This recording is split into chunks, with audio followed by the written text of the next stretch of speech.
He did what, Mother? Long before I was born, there was a time when vampires and werewolves worked together for a common goal. The humans back then. Well, just like now, really. Were highly suspicious of anything they could not explain. And of course, anything they could not explain had to be destroyed. The greatest ability humans have is their ability to see the differences in anyone and anything, and chase them down for them. You need only to look at their own history, or at least the version of it would have supposedly triumphed over evil through great sacrifice and bravery. Lies for the most part, witch hunts at Salem, the persecution of herbalists, the killing of non-believers to whichever faith happened to be popular at the time. All it done under the title of being for the greater good and preserve the way of life of freedom and choice.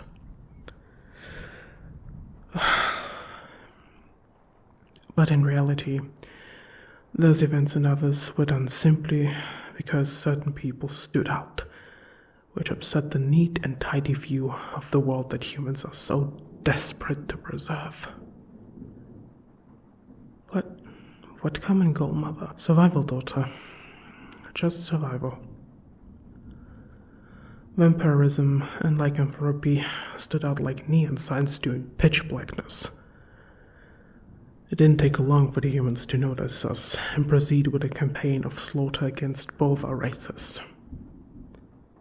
It came down to being a numbers game. The humans outnumbered us, but by joining forces, it gave us both a chance of survival and a way to fight back meaningfully.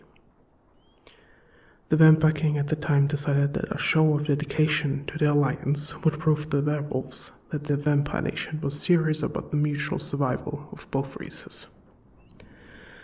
A truce meeting was called, and the Vampire King handed over the Nachtblood seal to the Werewolf King. The Nightblood seal? I thought it had been destroyed. That was the story handed around, daughter. The king knew that the gestures giving the seal to the werewolves would not be well received by everyone in the Vampire Nation. But at the same time it showed the werewolves that he was committed to the Alliance. Us and the werewolves have a shared history up to a point, and the significance of the seal was known to them. The king told the Werewolf King that he could keep the seal and know that if any time he needed help of vampires, he would have it. The gesture was accepted, and alliance was formed. The king swore the elders at the meeting to secrecy about the seal, and the rumor of its destruction was started. My queen, forgive me. Was the Nightblood seal? I've only heard about it in rumor. You want to know what it is, Richter? Yes, my queen, if you would permit it. As you know, vampires weren't born, at least not for the first generations. They were created through a series of rituals carried out by humans in the pursuit of immortality. Legends say that it was an attempt at a reverse exorcism that made the first of a kind. This being done in the reverse, the exorcism needed a holy relic to be defiled in blood and turned unholy for sacrifice. The humans chose the seal to be the relic. But back when they were unable to worship the gods in public due to persecution, they created these coded seals as a way to guide followers to secret churches or places of gathering. Over time, many were destroyed, and soon non-believers began to work out what they were and made it their mission to get rid of them all. The seal was the last of its kind to exist, and so when religion became popular and safe to be practiced in public, the seal was considered divine and kept safe, passing from place to place to ensure that it didn't fall into the wrong hands. So, what better object to use? They went ahead and created the first. But things did not go according to plan. They rarely do, as it seems. Indeed, daughter. The ritual left us cursed, never be able to walk in the daylight. Something which the humans were not willing to put up with. And being so humane, they tried to correct the mistake through slaughter. Only a handful of our people escaped, and one of them took the seal and left it along with an oral history behind, so that we would know our origins. Needless to say, its importance to us is beyond measure. But so was the survival. So the king gave it to the werewolves. I can't imagine it was an easy choice to make, my queen. You would be surprised how quickly you'll make friends with an enemy, when death is a very possibility to you, Richter. Yes, my queen. Richter meant no disrespect, mother. Please continue. Once the alliance had been agreed, us and the werewolves managed to establish a foothold and were able to repel the humans. When the humans came after one side, both sides would attack the humans. Soon the message that we were here to stay and that we were ready to fight got through. And for a long time they left us alone. But the universal rule of time is that nothing lasts forever. And so, the others were born into existence. Those bastards. Well put, daughter. Sorry, mother. Don't be, daughter. They deserve that and a whole lot more. Anyway. At the truce meeting, tempers were running high, and nothing was being solved. And your father was ready to spill blood right there. But then Reinhard did something truly unexpected. From his coat, he produced a small pouch and placed it on the table and pushed it towards your father. Without opening, we both knew what it was. All the sun in the world seemed to drain away as your father and I stared at the pouch. Dressler and Bauer didn't seem to know what was going on and moved their hands to the weapons, until Reinhard commanded them to stand down. Your father reached out and took the pouch, reached inside, and took the seal out.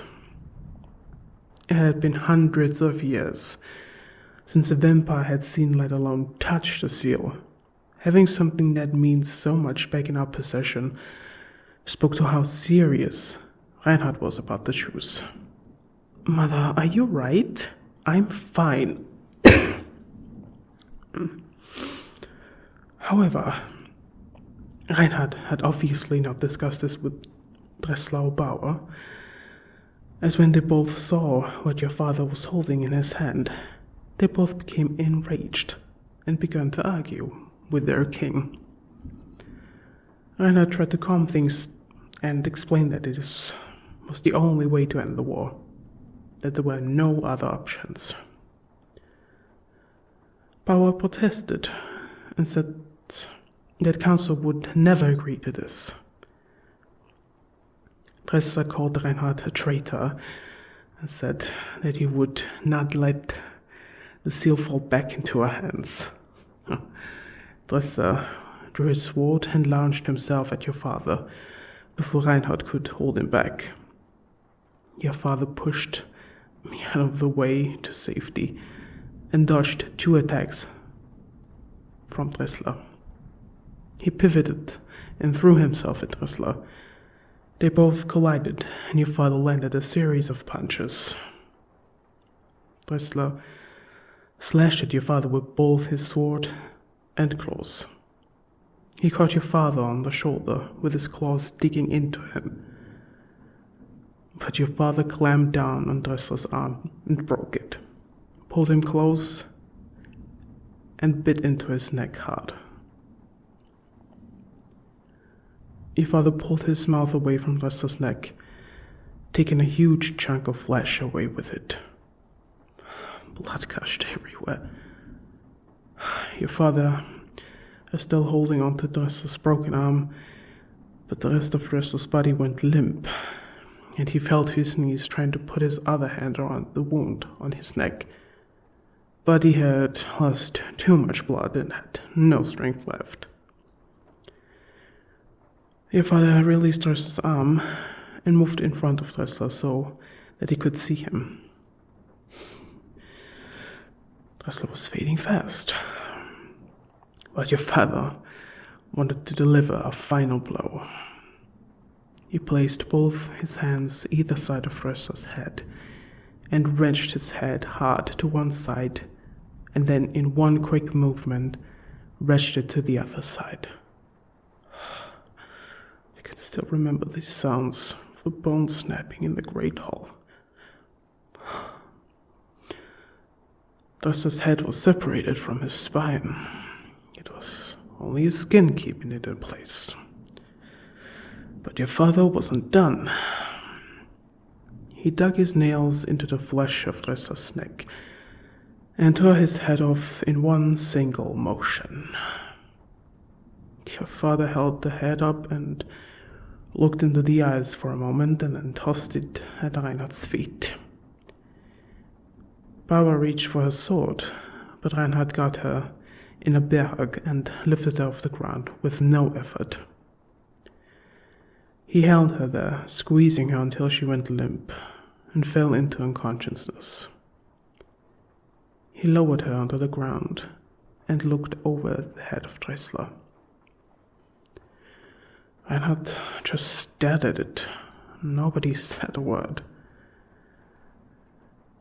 After a few more moments, Reinhard picked up Bauer, putting her over his shoulder. Then he picked up the head of Dressler. He turned around and looked at us both and said that there would be consequences for all of us. And then he left. He left? Just like that. Just like that. Then who the hell is this Fawn? I don't know, daughter. But if he's using that name, he's sending a message. Message? That's it.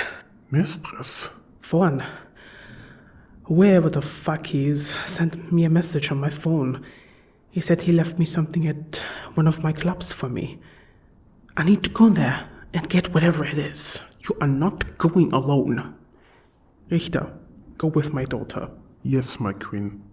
We need to go right now. I have my car brought around the front. We can go in that.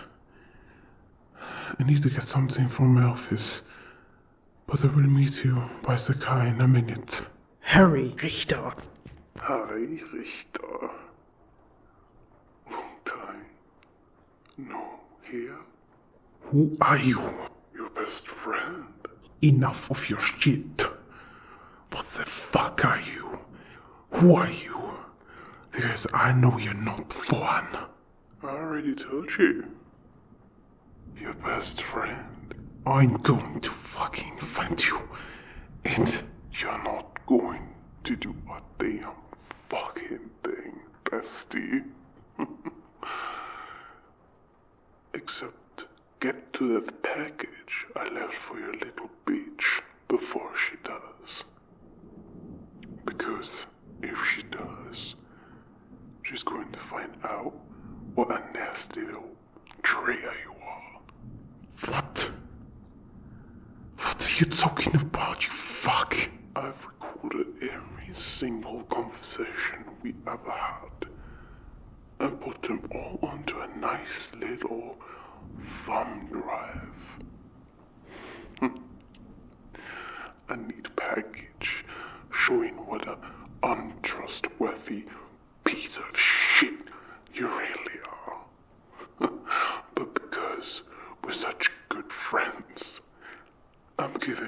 What's up? Don't say I never do anything for you. Better hurry, Richter. You don't have a lot of time.